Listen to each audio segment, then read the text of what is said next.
பிரபஞ்சத்திற்கும் எனது அருமை தாய் தந்தையருக்கும் என் உள்ளம் கனிந்த ஆன்மீக அன்பர்கள் அனைவர்களுக்கும் என் வணக்கத்தையும் வாழ்த்துக்களையும் தெரிவித்துக்கொண்டு இன்ற மாதம் சரிங்களா, இன்றைய தேதியில் என்ன பார்க்க போகிறோம் அப்படின்னு பார்த்தீங்கன்னா ஆவணி மாதம் சரிங்களா. ஆவணி மாதத்துக்குரிய ஒரு சிறப்பான தருணங்கள் நிகழ்ச்சிகள் என்னென்ன இருக்குது, 12 ராசிக்காரர்களுக்கு என்ன விதமான பலன்கள் இருக்க போகுது அப்படின்றத இந்த வாட்டி நம்ம பார்க்க போகிறோம் இந்த மாதம் சரிங்களா. இதில் 12 ராசிக்காரர்களுக்கும் ரொம்ப சிறப்பான ஒரு அமைப்பு இருக்குமா அப்படின்னு கேட்டிங்கன்னா கண்டிப்பாக இருக்கும். இப்போ பார்த்தீங்கன்னா நம்ம தமிழ் புத்தாண்டு தாண்டி நம்ம வந்துட்டு இருக்கோம். ஸோ இந்த ஆவணி மாதம் எல்லாருக்கும் மிக சிறப்பான ஒரு அமைப்பை கொடுக்கும். அப்படி என்னென்ன அமைப்பை யாருக்கெல்லாம் கொடுக்குது அப்படின்னு பார்த்துருவோம். முதல்ல இந்த ஆவணி மாதம் சரிங்களா, ஆவணி மாதத்தோட சிறப்பு என்னன்னு சொல்லிட்டு பார்த்துடலாம். ஆவணி மாதத்தை பார்த்தீங்கன்னா சிம்ம மாதம் அப்படின்னு சொல்லுவாங்க. இதுக்கு காரணம் என்ன பார்த்தீங்கன்னா சிம்மம் சரிங்களா. சிம்ம ராசியில் சூரிய பகவான், அதிபதி சூரிய பகவான் பார்த்தீங்கன்னா அவரோட ராசியிலேயே ஆட்சி பெற்று அமர்ந்திருந்து எல்லா வேலையும் திடமான விஷயங்களை செஞ்சு கொடுக்க போறாரு அப்படின்னு சொல்லலாம். இதெல்லாம் சிம்ம மாதம்னு சொல்லுவாங்க. இந்த மாதத்துலாம் பார்த்தீங்கன்னா நமது மகாவிஷ்ணு அவர் என்ன பண்ணுறாரு, இந்த உலகத்தையே அளக்கிறதுக்கு ஒரு சின்ன குட்டியான குட்டை வடிவ பையனாக இருந்து இந்த உலகத்தையே தன் காலடியில் அளக்கக்கூடிய நிகழ்ச்சி அப்படின்னு பார்த்தா திருவோணம் நட்சத்திரம், ஆவணி மாதம் திருவோணம் நட்சத்திரத்தில் இந்த நிகழ்ச்சி நடக்குது சரிங்களா. அந்த தினத்தில் தான் அவர் பிறந்திருந்தார். அடுத்தது பார்த்தீங்கன்னா இது சிவபெருமானுக்கும் உரிய மிக சிறப்பான ஒரு மாதம் அப்படின்னு சொல்லலாம். அதுவும் பார்த்தீங்கன்னா இன்னொன்று நம்ம கிருஷ்ண பரமாத்மா அஷ்டமி திதியில், ஆவணி மாதத்தில் அஷ்டமி திதியில் தான் பிறந்திருக்கிறார். ஸோ அத்தனை கூட சிறப்புகளும் இருக்கு.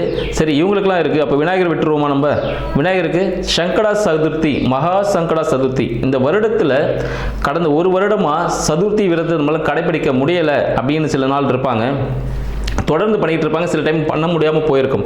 அவங்க எல்லாமே அந்த டைமில் விட்டுருந்தாலும் இந்த மகா சங்கட சதுர்த்தி அப்படின்னு சொல்லக்கூடிய விநாயகர் சதுர்த்தி அப்படின்னு சொல்லுவோம். அது பார்த்தீங்கன்னா ஆவணி மாதம் நம்மளுக்கு வரப்போகுது சரிங்களா. அதில் நம்ம ஆகஸ்ட் 27 அப்படின்னு சொல்லலாம் ஆங்கிலத்தில். ஸோ அந்த தேதிக்கு வரக்கூடிய சதுர்த்தி விரதம் சரிங்களா, மகா சங்கட சதுர்த்தி விநாயகர் சதுர்த்தின்னு சொல்லுவோம். ஸோ விநாயகர் முழு முதற் கடவுள் விநாயகரை வழிபட்டு நம்ம செய்யக்கூடிய அனைத்து செயல்களும் சிறப்பாக இருக்கும் அப்படின்றது நம் முன்னோர்கள் நம்மளுக்கு கொடுத்த ஒரு அருள்வாக்கு அப்படின்னு சொல்லலாம்.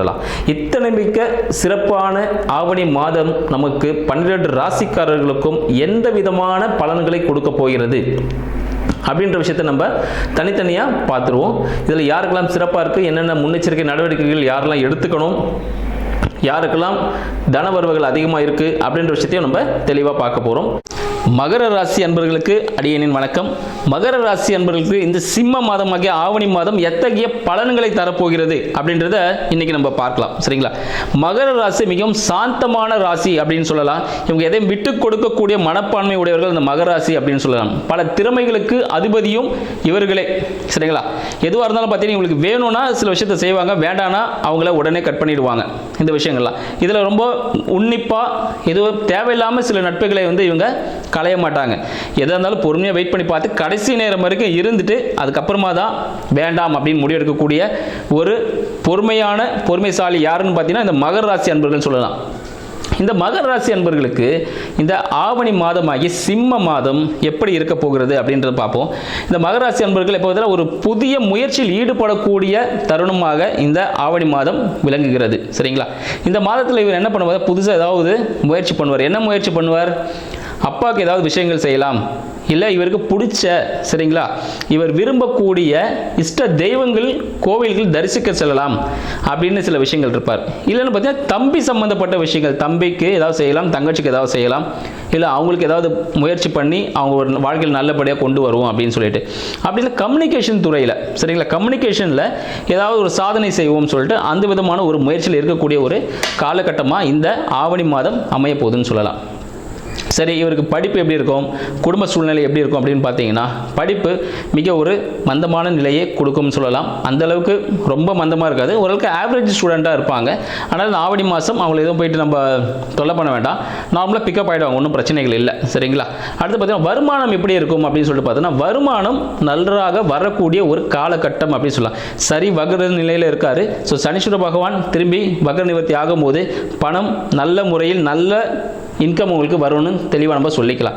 அடுத்து இவங்களுக்கு வீடு வண்டி வாகனம் சார்ந்த விஷயங்கள் எப்படி இருப்பதா மிக அனுகூலமான ஒரு நிலையை கொடுக்கும்.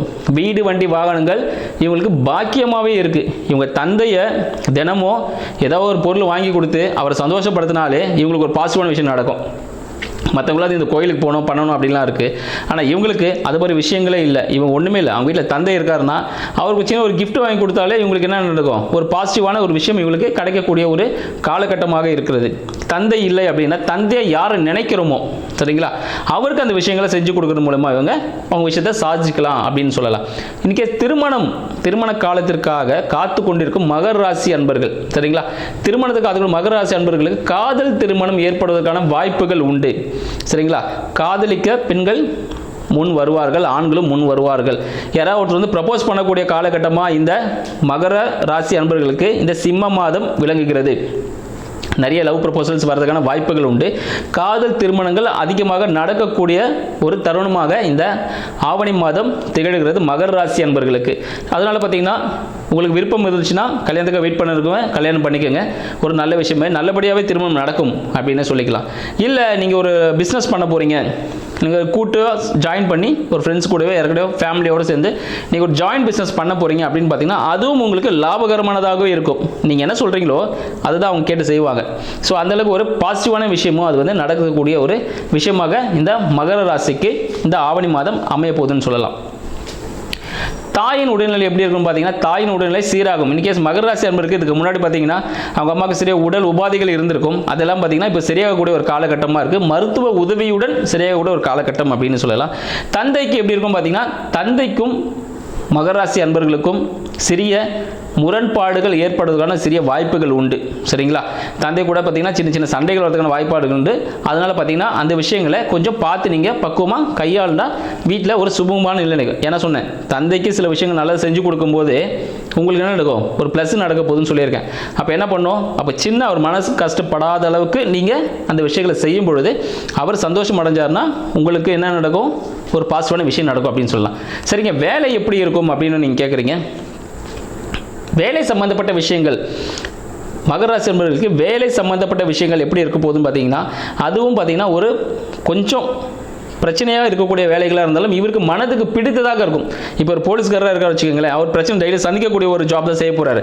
ஒரு கலெக்டராக இருந்தாலும் டெய்லியும் பிரச்சனைகளை சந்திக்கக்கூடிய, ஒரு அரசியல்வாதியாக இருந்தாலும் தினமும் பிரச்சனைகளை சந்திக்கக்கூடிய ஒரு பர்சன் தான். ஆனால் அவங்களுக்கு அது பிடிச்ச வேலை அதுதான். அப்போ என்ன பண்ணுவோம், பிடிச்சி ரொம்ப சந்தோஷமாக அந்த வேலையை செய்யக்கூடிய ஒரு காலகட்டமாக இது இருக்குது. ஸோ மனதிற்கு பிடித்த வேலை அமைவதற்கான ஒரு வழியாகவும் இது இருக்கிறது. அப்புறம் பார்த்தீங்கன்னா நெக்ஸ்ட் இவங்களோட ஹியூஜ் இன்வெஸ்ட்மெண்ட்ஸ் எதுவும் இப்போதைக்கு வேண்டாம் அப்படின்னு சொல்லுவோம். ஏன்னா ஹியூஜ் இன்வெஸ்ட்மெண்ட் பண்ணுறதுக்கு ஒரு கடன் வாங்கி தான் ஒரு இன்வெஸ்ட்மெண்ட் பண்ணுற மாதிரி இருக்கும். அதனால் ஹியூஜ் இன்வெஸ்ட்மெண்ட்டை இப்போதைக்கு அவாய்ட் பண்ணுறது நல்லது. வெளிநாடுகள் செல்வதை இந்த காலகட்டத்தில் தவிர்க்கிறது மிகவும் சிறப்பான விஷயங்கள். வெளிநாடுகள் செல்வதால் பார்த்தீங்கன்னா வெளியூர் செல்வதால் சில சிரமங்கள் ஏற்படும், வம்பு வழக்குகள் ஏற்படும் சரிங்களா. அதனால் வெளிநாடு சம்பந்தப்பட்ட விஷயங்களை நீங்கள் தற்போதைக்கு களைவது மிக நல்லது. இதுக்கு என்னங்க பரிகாரம் அப்படின்னு சொன்னீங்கன்னா தந்தைக்கு நீங்கள் செய்யக்கூடிய பணிவிடைகளை சிறந்த பரிகாரம் சொல்லும். இன்னும் சில விஷயங்களை கீழே இருக்கிற லிங்க் மூலிமா நீங்கள் பார்த்து தெரிஞ்சுக்கோங்க. நன்றி, வணக்கம்.